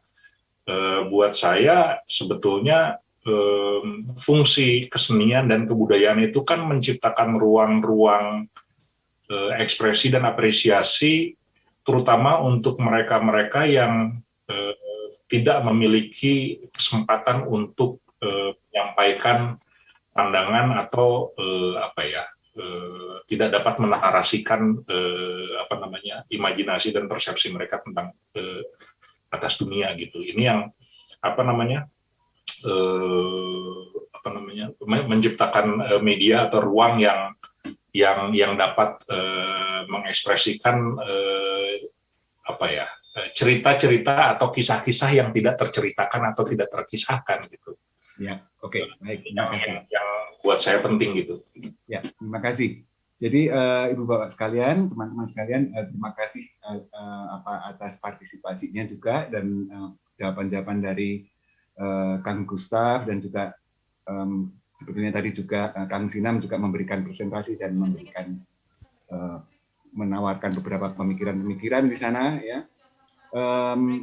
Tapi karena waktunya saja sebetulnya kita harus segera mengakhirinya sesi plenary ini.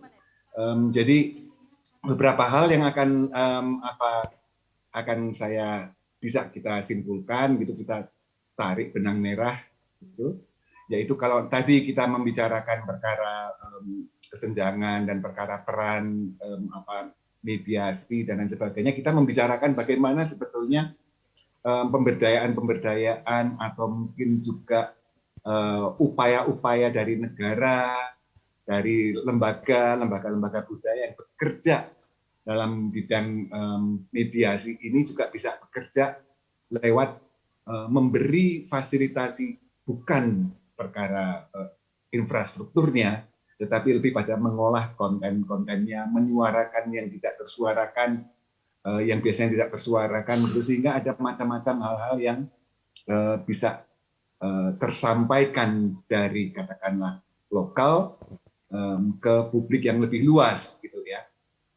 Sebetulnya ada satu hal yang tadi masih perlu kita pertimbangkan juga, nanti kita diskusikan dalam sesi-sesi berikutnya.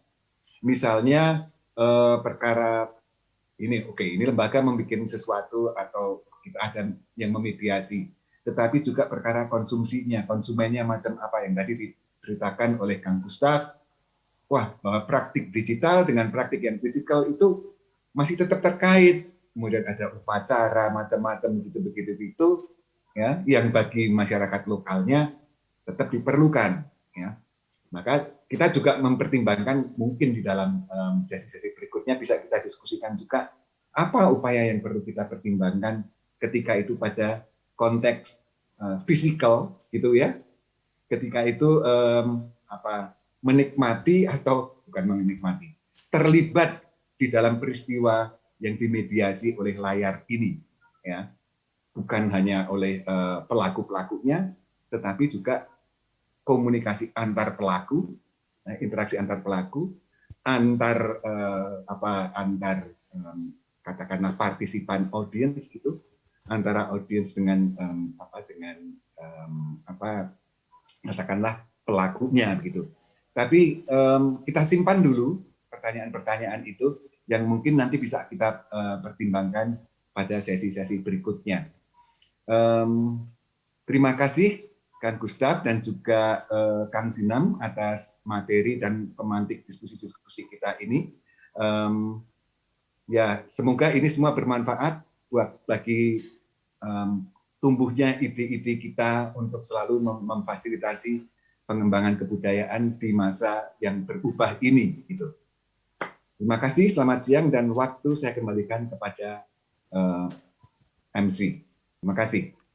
All right, thank you very much, Pak Lono Simatupang. It was really great discussions, discussing about the role of the government and also several bottom-up approach that is really great, especially during this pandemic. All right, ladies and gentlemen, now we will take a break for about 40 minutes and please be back to the main room at 1 p.m. Western Indonesian time to begin our second plenary session. So, can't wait to see you again. See you.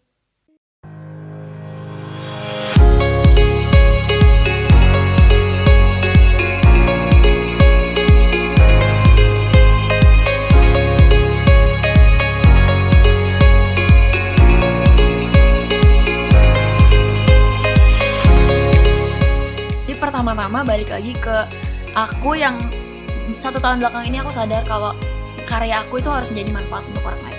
Betul sekali, jangan lupa bahagia teman-teman Betul. semua. Betul. Masih ingat nggak komentar-komentar mungkin di awal yang benar-benar meyakinkan kamu untuk akhirnya terus jadi content creator? Ada komentar apa nggak? Karena kan pasti dari stranger kan, kayak gue nggak kenal nih orang tapi wah dia mengapresiasi gitu. Ada sih Kak, banyak banget momen kayak gitu. Tapi salah satunya mungkin yang paling kayak ngena ke aku tuh waktu itu ada yang awal-awal kan aku mulai di Instagram dulu, belum mulai di TikTok. Dan di Instagram itu aku upload kayak setiap hari. Aku nggak paling jago Kak. Aku waktu itu inget-inget aku cuma belajar ngegambar doang. Tapi ada yang DM aku kayak, gara-gara lihat konten kamu, lihat foto ini, aku jadi inget sama hobi aku yang dulu aku tinggalin karena aku ngerasa nggak enough. Dan dia kirimin aku foto sketsa dia hari itu, dia mulai lagi ngelukis, dia bikin art account juga. Wow, sampai merinding.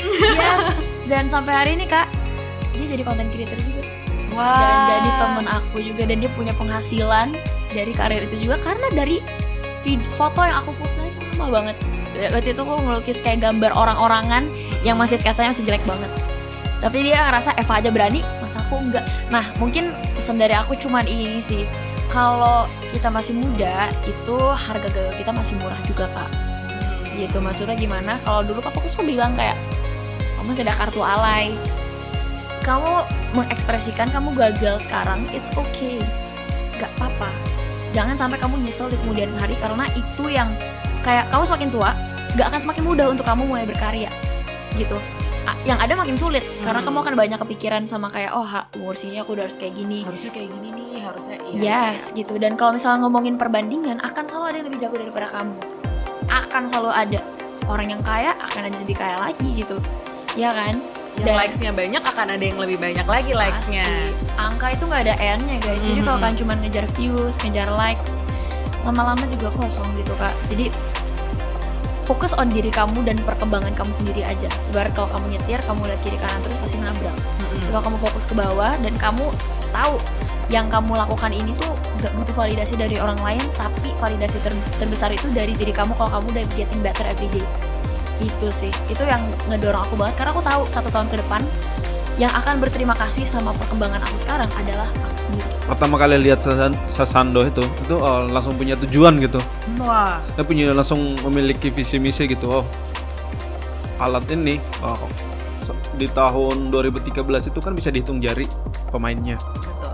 Itu nggak sampai 20-an orang.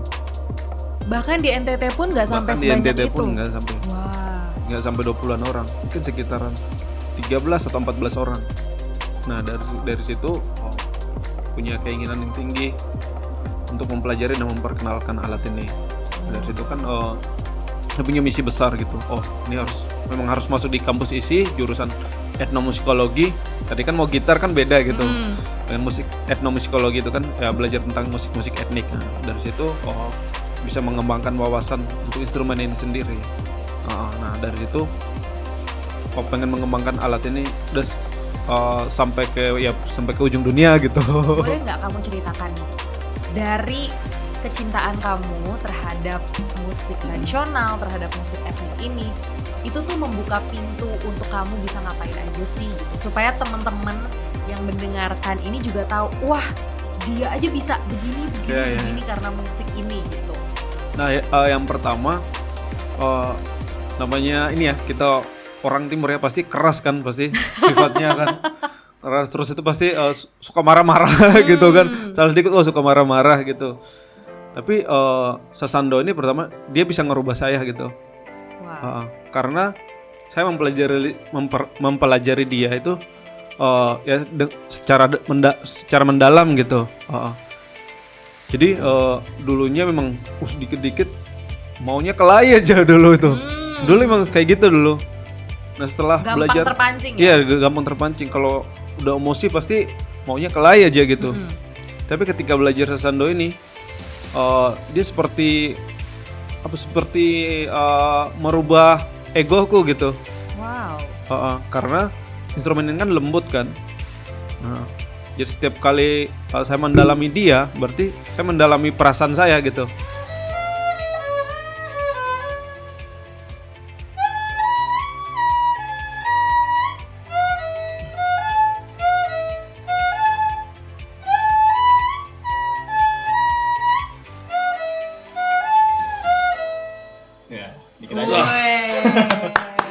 Berapa lama bikinnya? 1 hari. Oh, 1 hari. Luar biasa memang. 1 hari. Nggak salah. Ini nih contohnya nih ya. Contoh konkret. Yang penting pede aja Pede ya. aja. Pede aja. Nah, Pak Aziz kalau misalnya boleh membagikan tips atau pesan-pesan nih misalnya buat anak-anak muda yang mungkin ngerasa nggak pede nih kayaknya mau belajar tradisi Indonesia, gimana ya kayaknya mungkin kurang keren gitu, atau mungkin mereka ngerasa ini beneran nggak ya, jalan yang bener nggak ya gitu. Pesannya apa nih Pak dari yang udah makan asam garam perjalanan ini? Ketua banget saya. Udah asam garam lagi. Ya sebetulnya sih sederhana aja ya tadi yang dikatakan sama saya itu tadi, berani berbuat aja. Berani berbuat. Tapi ingat, jangan takut salah, jangan takut diomelin sama orang tua. Ya, berbuat aja karena tanpa generasi muda itu orang tua nggak ada. Karena kalian itu akan jadi tua akan menjadi tua juga nantinya. Oh, betul. Mudah-mudahan generasi kalian yang nanti tua itu menjadi generasi unggul. Ya, berani berbuat, berani tanggung jawab. Jangan kabur.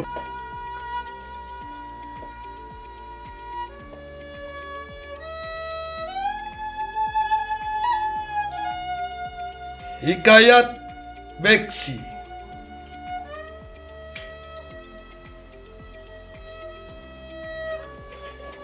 Haji Gojali. Beliau pemain rebana. Terlahir dari buah tangan Haji Gatong. Beliau mantan kepala desa Petukangan.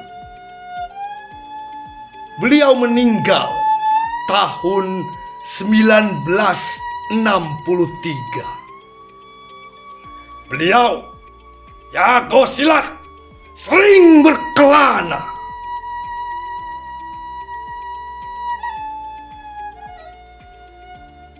Mulai dari kampung Petukangan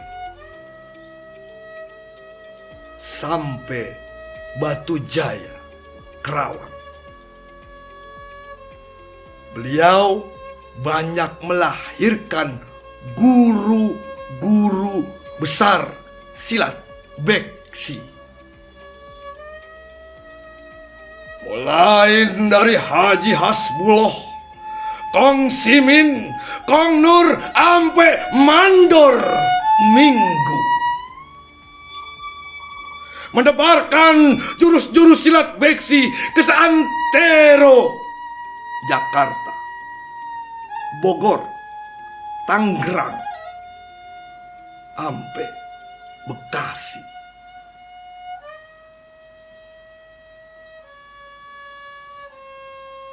Beksi, berbaktilah engkau kepada sesama insan.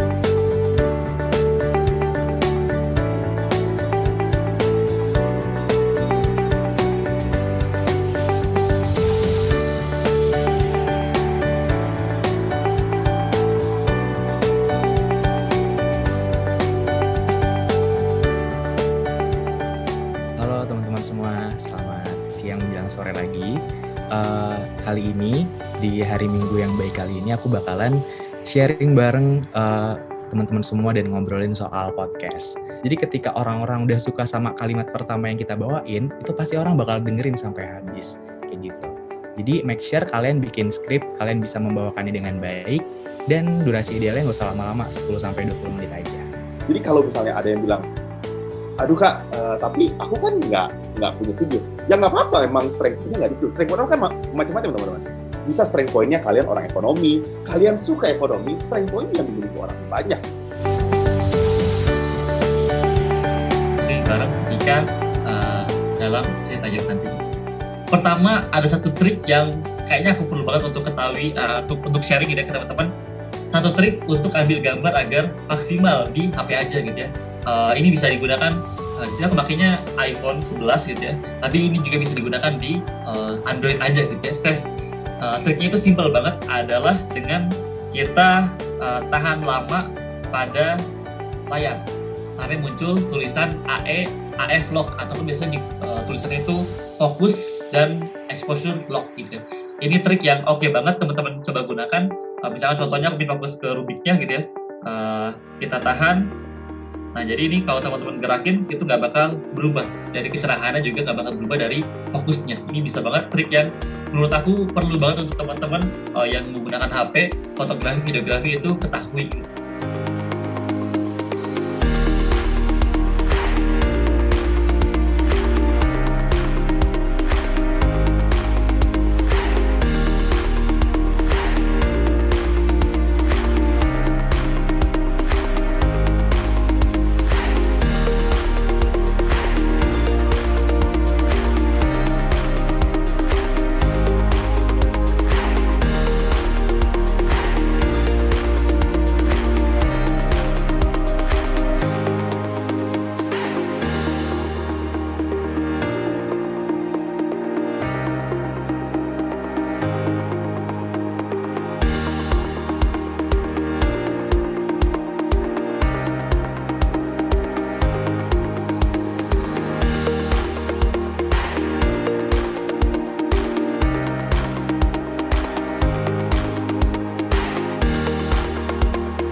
Jadi inilah yang akan membedakan curhat dan storytelling. Oke. Ya, inilah yang membuat dua hal ini jadi berbeda. Ya kan, membuat cerita dan menulis cerita ada dua hal yang berbeda gitu ya. Nah sekarang kita garis bawahi lagi, kita kembali lagi ke judul tentang creative writing. Ya, kreatif itu one thing, writing another thing. Creative writing is another thing. Jadi ini menarik buat saya di bagian bagaimana storytelling menyentuh emosi kita dan bagaimana cara kita menuliskannya. Itu menarik buat saya. Jadi ternyata karakter perempuan ini, jatuhnya karakter yang begitu kita melihatnya, adalah dia tumbuh besar di daerah Bantar Gebang, yang kita tahu Bantar Gebang adalah daerah pembuangan sampah ya, gitu kan. Dan dia tumbuh besar di situ. Seiring perjalanan hidupnya, dia bercerita bahwa dia ingin melakukan sesuatu untuk komunikasi. Nah, ini adalah beberapa tips mindset untuk teman-teman yang mau bikin konten di TikTok. Yang pertama itu harus sering-sering eksperimen, harus rajin-rajin bereksperimen. Coba video dengan tipe opening yang berbeda, coba video yang cara ceritanya berbeda, coba video yang topiknya berbeda, yang lightingnya berbeda, yang pembahasannya berbeda, durasinya berbeda, ada yang panjang, ada yang pendek. Coba video dengan baju yang berbeda, dengan opening, intro, hook, atau clickbait yang berbeda, karena kita harus coba segala ide, segala konsep, dan segala topik supaya tahu mana yang works dan mana yang tidak gitu, mana yang bisa viral di TikTok, mana yang orang-orang tonton di TikTok, dan mana yang tidak. Ini kenapa harus memang harus bereksperimen di awal sih. Aku juga nggak langsung mulai dibikin konten edukasi bisnis dan marketing. Aku awalnya bikin konten jokes, bahkan bikin konten tentang anjing, tentang hewan peliharaan, tapi yang naik bahkan tentang si bisnis dan marketing. Jadi aku bahas tentang bisnis dan marketing sampai sekarang.